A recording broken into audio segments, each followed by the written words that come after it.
Muganda ngo obulamu bugamba ki? Obulamu si bubi. Mpozo obubu. Tubale tubulinganye. Lockdown yonna mbadde sikuwuliza, sikulabako ne nga muganda wange. Yaddawa. Ali ate yaddawa. Lockdown yetukoze bubi muganda wange. Etukoze bubi nnyo. Siyinza kugamba nti mbadde neeyagala. Kugamba erina engeri gye tuyisizaamu etali nnungi n'akatono. Ate ffenna ne mu nsi yonna. Nti owulira nti mu Amerika balwana nti egindi bakola bafa mu mbeera bw'etyo. Lockdown. So Mukama Katonda bw'ati bwe yakoze eki? Bwe yageze. Yatugeredde. Etunyiza. Etunyigidde ddala muganda wange. Ensi yonna enyigiddwa. Gwe badde kuyisa eti ewuwe eyo? Nze nange mbadde bubi. Lockdown tempisiza bulungi yadde n'akamu mbonaabona. Ate otya? Mbonaabona. Obimanyi teri kyakulya kwegamba ku mirimu ffenna baatupoozinga tomanyi oba omulimu bizinensi bw'onaddayo n'agisanga etambula bulungi nga bwe yali tusaba busabi. Ekya bizinensi kyogereko muganda wange kubanga okimanyi nti emirimu egisinga gyafudde. Kukyewomanya nti mu lockdown eno bweggwa kalantini bweggwa abantu abasinga ku mirimu tebagenda kuddayo. Omba abawandiikira dda ne babagoba nayiba wange bamuwulira awo nga complaining bamuweereza ekibaluwa nti Mukama Katonda. Kukyewomanya nti kampani badde kulamu abantu 10 oba 10. Bwaba 10 ogenda kusigaza abantu nga 3. Ensanvu zeeyo gye zaagala okugenda. Bwe badde n'abantu 10 ogenda kusigaza abantu nga 2. Okitegeera? Emirimu gigenda kuggwawo abantu tulaba nti abantu babonaabona mu lockdown eno. Naye tugenda kubonaabona nnyo nga lockdown ewedde. Si byangu.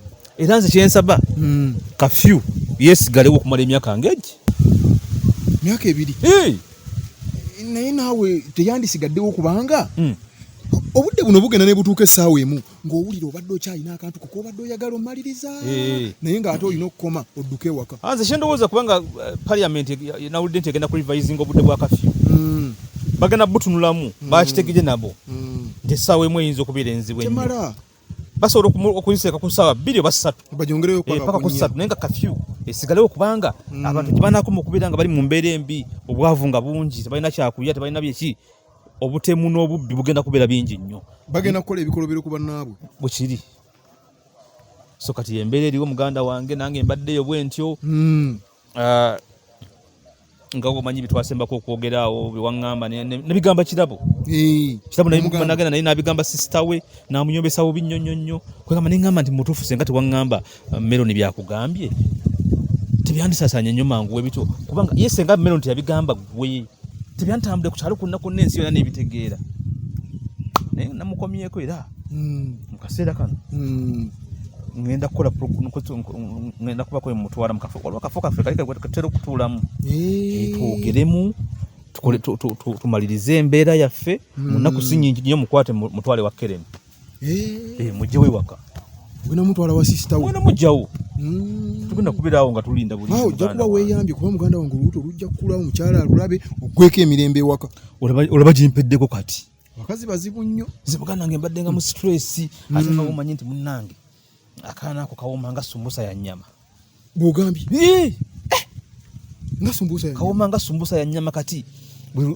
Bw'oba okkalya tekeetaaga kubeera nga ate olina pressure simanya ate waliwo abakonkona simanya waliwo abajja olina okubeera omukakkamu n'olya sumbusa y'ennyama n'oginywolako ekikopo ky'amata oba kyayi alimu akatangawuzi n'omudalasini n'owoomerwa ebyokulya ne weebaka. Bw'obadde butambuza otya ewuwe eyo? Ekyo ky'ogenda okukola kituufu. Nze gye ndi omukazi yanoba. Shira yanoba. Siina mukazi naawe nze ndi muwuulu tokimanyi. Omuntu eyakava e Dubai ate najja n'anoba. Tewamanya? Nga tennamanyaawo waŋŋambako. Era buli omu kyaŋŋamba nti omuntu abadde yakava ebweru n'anoba. Omuntu eyakadde okuva e Dubai yagenda dda. Byali bitya? Era ndi eyo ndi muwuulu ndyetayidde. Lugezigezi lw'abakazi bwejjo lyesiridde bw'eba eyidde esiriira. Lugezigezi lw'abakazi nakamanyiiro kwagala kumanya bitabakwatako kuteeka nnyindo kulingiriza buli wamu ennyindo ye wetalina kujja naye agiteekawo simu eno omukazi ng'ayagala we bankubira ngiteeke mu loudspeaker embwe ebbanga lyabadde nga taliiwo nga kasite ebadde yange nga mbiwulira nze kakati waaliwo nteke mu loudspeaker awira kubide byayogera bwevuga nga yaliwo yekanga agikwata nga ngamba bye bakoze ki bangamba esimu eyiyo atolwe yiye kole mulimu ki seba agimpa nti kwata nambwa saa simu yondeka bye bakazi babaki ku mulimu agala mperekere mbu tugende nga fenna akoleyo ki njagala nkubuulire muganda wange mu bufumbo mu byobufumbo omukazi bw'atesonyiwa simu ya musajja n'omusajja bw'atesonyiwa simu ya mukazi tebusobola kuwangaala. Oli mutuufu tebusobola kubanga ebintu ebiri mu simu wano bibeera bingi nnyo osobola n'okulaba ekintu notakitegeera n'okivunula bulala ne kibaawukanya ate engera bw'obwira bagamba nti essimu y'omusajja katungulu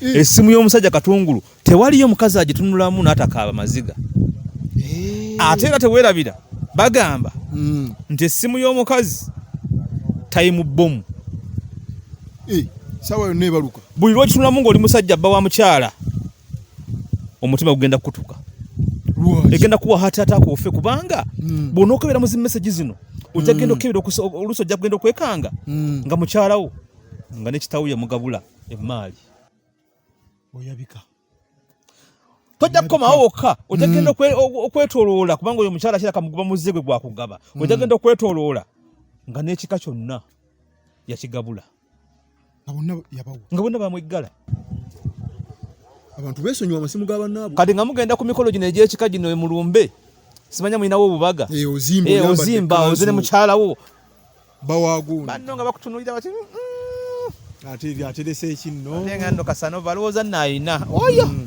nga bamanyi buli kimu bonna wanekoona liri liti naye bannaye tubonyeebonye tuswadde naye bw'obeeranga n'omukazi bw'atyo mukama katonda aba akuvuddemu nnyo nze nkubuulira si byangu so yembeera eriwo muganda wange si byangu yembeera eriwo naye kankusabire katonda abeere nga akusobozesa ofuna omuntu ajja kunsoka ngenda funa naawe tonnamanya pulaani yange gye nzizaako pulaani ki ngenda komyawo ex wange ekwafudde shira ozzaawo ex lockdown weggwera ngenda leeta ex abeerewo tukwatagane kuba oli omwana amanyi obunafu bwange nange mmanyi obunafu ki oyo Lydia siyo no kumwayokana naye obubi butyo Lydia nze namukyawa olowooza yankyawo nze namukyawo otya yali ankyankalanya nga mmalako emirembe nenkolinga off relationship kwegamba n'asigala ng'akweguya era bulijjo mpositinga ebifaananyi byange ku Facebook ng'ateekako emoji nga bukoze buti bwali munnaku okwatibwa ekisa nti munnange eno gye wandeka siteredde nga nange neefuula atabirabye si ndayikinga ez'abalala zonna eyesiirayikinga ngenda mukomyawo era kenkisiinyako nti Lydia ajja kuba waka tutandikira we twakoma muganda kankuteremu essaala nsabira nange nsabira njaga kusinkana kirabo ono mu kafo kaffe kali katulina okutuulamu ak'ekyama tutereeze ensonga zino zeetaaga kukwatana tutereeze ensonga zino kubanga njagala mujjawo immediately munaku si nnyingi nnyo mujjawo mutwale wa Keren sister wange ogera mutwala wa sister mutwale wa Keren ojja kuba weetaasizza bwe kiri muganda wange ojja kuba weetaasizza so kyekiriwo kankusabire naawe webeere fiiti tunaawuliziganya kati ogenda gy'oŋŋambye genda gye nkugambye kulaba kirabo ono nange emmotoka nagirese bagikanika kangende endaba obeeteredde kale muganda tunaddamu kale tunaawuliziganya akuume amiina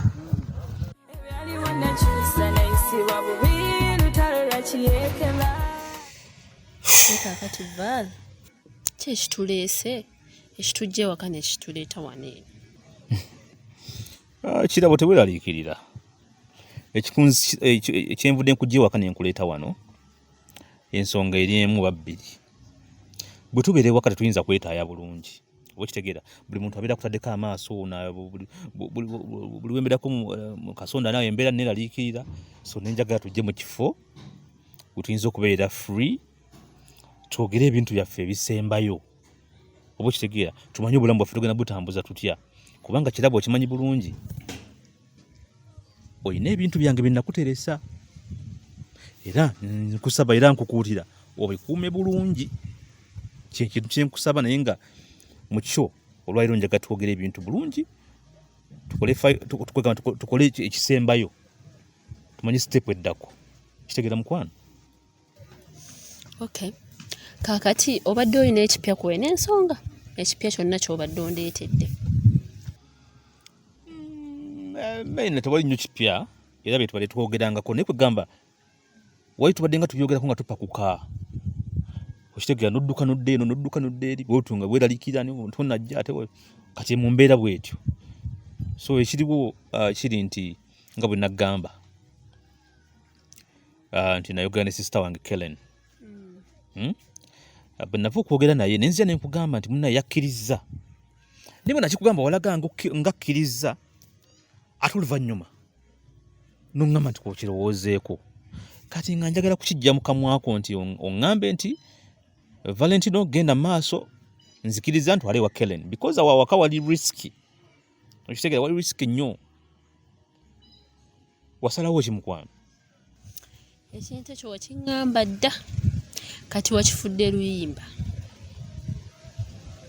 singa wayanguwa ekintu kino kikola ne kivaawo kale wadde waŋŋamba neŋŋa nti kanneerowooze naye naawe okiraba ekyokukola tewali kirala nina kuvaawo waka era kati obaawe olina okuwangula kuba ensonga zino ndaba oluddewo ekintu kino okiruddeko nnyo ndowooza olala naye kenyini webikustrесsinga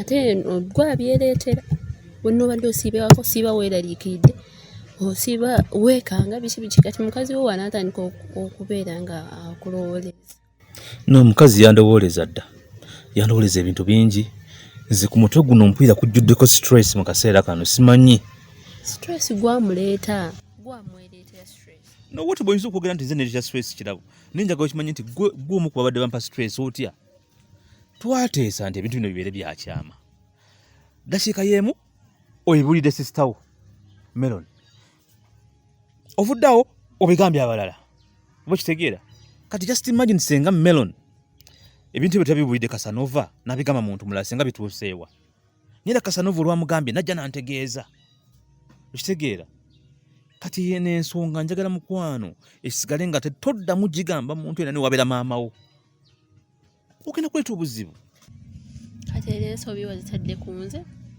asigama ti ensobi gikutaddeko naye nawe okiraba nti wakola nsobi neetaasa kuba nze ndaba you're taking long oluddewo nange sikyasobola kigumiriza kati gigi n'emyezi gigenda weri 3 bagaye lukula ludda munda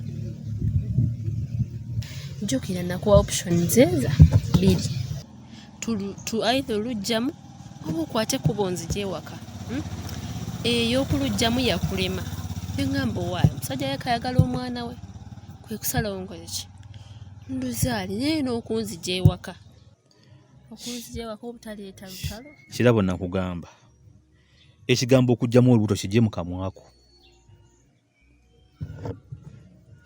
kamwako omwana gw'olina mwagala nnyo n'obulamu bwange bwonna okitegeera so eyo option gijjeewo option eriwo ngenda kujja waka kutwala wa Kellen kyomanyi wa Kellen ogenda kubeera safe nja kuba nsobola okubeera nga ntambula nenzija nenkulaba akaddeko nawe mbanjagalidde nga tewali ankubye ku mukono ngende ku mulimu banzire waka ewange wadde izi oba okitegeera so mukwana embeera eyo njagala ogirowooze kusagala obeerawo ng'ogamba nti ate ndowooza kino ogenda kubeera bulungi ogenda kufuna essanyu lyo nga bw'olyagala mukwano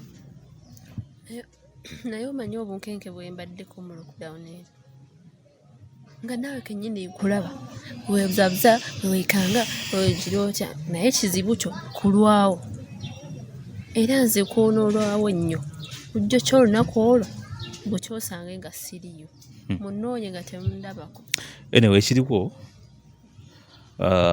kirabo njagala okimanye nti oli lubuto lwange nkimanyi bulungi era nkiwa ekitiibwa naye njagala okimanye nti sigenda kukuleka buli sikutambula kugenda bw'onooba omaze okuzaala omwana oyo ogenda kuzaala omwana era osigale ng'oli mukyala wange owokubiri kati njagala okimanye nti bw'onoofuuka omukyala wange sisita we alina okukimanya kati gwe nga gwe okitegekeddwa ki ekintu ekyo kati gwe oba otunula n'olaba olaba nga Daisy asobola okigumiikiriza gw'olaba asobola okigumiikiriza nakkiriza tufumbe babiri ye n'ekirala nze nkyali muto kyalina bye njagala okunyumirwa kyokaba naye kirabo kyogamba nti buli lwembeera naawe Kirabo njagala oyogeza amazima kyokka buli lwembeera naawe Kirabo tonyumirwa waliwo olunaku nali mbadde naawe ne twawukana nga tonyumiddwa yogeza amazima oswaze sitaani kati oyagala kunyumirwa ki ekisinga awo bingi obulamu bwonja bunyumisa gwe nkusaba ekintu kimu Kirabo kuuma ekyama ekiddako ngenda kukubira Keren essimu tugende otandika okubeera eyo sisita wo tomugamba ne Daisy mwennyini tomugamba nyamba kyegedde mukwano ale naye yangu tenyinza okugamba kyokka kuba wanayeyongerayo ebbanga eddala ogenda bujja kutya ku makya olubire nga tondabawo nga nabuze edda nga siriiwo nze sigenda bigumiikiriza kutambula ntalo zisisobole no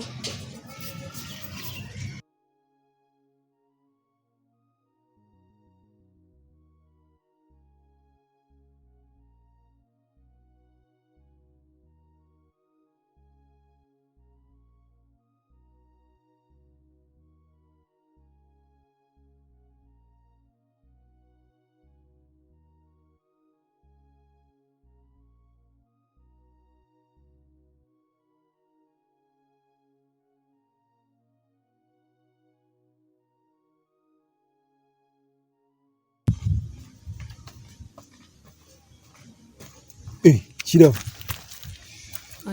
jebale kale no jebale kale uli otya ni bulungi Kirabo oli bulungi mpozi gwe iki kyobadde olagako ogenda waka ogenda waka nova side ki no mbadde just nva tambula naye mubuze nnyo okuva embeera ya lockdown bwe yatandika mubuze Valentino sikyamulaba sikyabalaba ate newammwe sikyasobola kujjayo ate okitegedde lockdown ago maanyi ga lockdown baatugamba mubeere waka naye ng'oli otya ndi bulungi oli bulungi pozi gwe nange ndi bulungi muli bulungi ewaka mwenna waka tuli bulungi tetulina buzibu mwenna ne sister wo Daisy muli bulungi tuli bulungi tetulina buzibu temweyinaako mbeera yonna muli fine naye ng'okiremeddeko waayi nokubanga mmanyi ekiriwo nkimanyi ekiriwo mmanyi ekiri Makatigo ne Valentino ne Daisy so kati kyenva mbuuza tewali buzibu bwonna are you people fine kiki kyomanyi kyakutwala n'ogenda atandika okugamba Valentino byonna mukazi wo byakugamba wabula gwe ne mukazi wo okimanyi mulina olugambo oluyise lugambo nze sirulaba nga lugambo because ebyo ebintu nabigamba muntu already yali abimanyi okitegeera yali akimanyi okitegedde yali akimanyi kati wali omuddiramu kyaki nali njagala mubeere safe because ebigambo bwe bitandika otambula musobola ovaamu embeera embi lwaki nti kati gwe tomanya wandituuse mu ngeri gye wali obigambagamba abantu n'otuka n'obigamba atalina kubimanya n'oba ng'okoze obuzibu kati nze nalina okugamba Valentino akugambeko mubeere safe ng'ebigambo tebitambula nnyo so nze sirulaba nga lugambo webale naye mbadde sikwetegereza ng'okimanyi kubanga oli muwala mulungi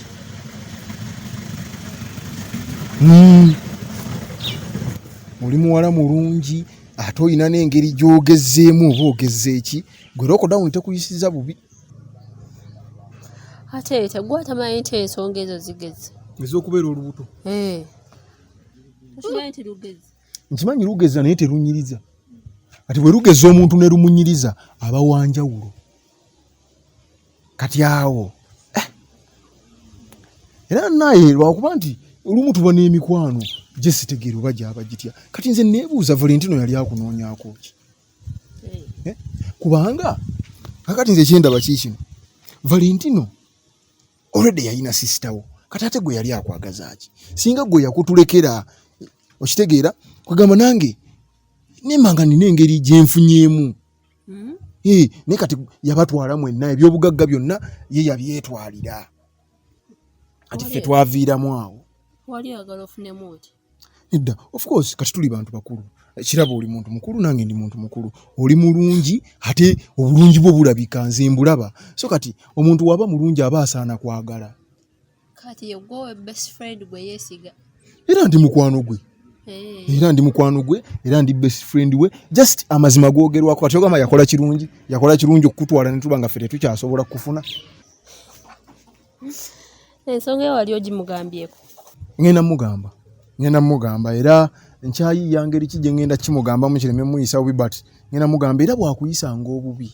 Oba embeera yonna nebaawo manya abasajja beekyanga nga amaze okuzza emisango biki ng'alaba oluuto olumukaluubiridde ojjanga ne tulaba ekyokkola. Mugambe oba naye lwaki weemenya? Lwaki sikuyamba ne mukugambira ne tulaba oba kinaamusanyusa? Omugambe? Mukugambira nti munaye wakola ki? Mukwano gwe yaŋŋambye nti wakola kibi. Ate ng'ogamba waaki? Nti yakukola kibi. Nze nina omugamba si ggwe. Nze nja mugamba nja funa engeri yange. Ate oba tolina ngeri kankwanguyirize. Kakati Kirabo, omanyi siyina nnamba yo Kirabo? Olaba otya bw'ompa ku nnamba yo nemba nga nsobola okukubirako ne tunyumyamu. Ojja gisaba Valentino. Lwaki mbangisaba Valentino ate? Ate lwaki togisaba iki? Lwaki toginneeweeredde because tekijjalabika bulungi nga ngamba Valentino nti mpa ku nnamba ya Kirabo. Si mukwano gwo? Mukwano gwange? Kyanguye. Mugambe nti nnyambisa ku nnamba ya Kirabo. Kati ate nga nfunye chance n'enkusinkana lwaki mbangisaba Valentino? Kangende n'ewaka obudde bugenzo. Jogisaba ndaba best friend we. Mukwano gwo nnyo munyumya ajja kugikuwa. Onyimye ennamba yo? Sigikumye. Kugambe genda ogisabe Valentino. Ekitegeeza obadde ku bwangu? Ndi ku bwangu. Awo mba sikulagidde. Naye Kirabo onyirira.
Kusaba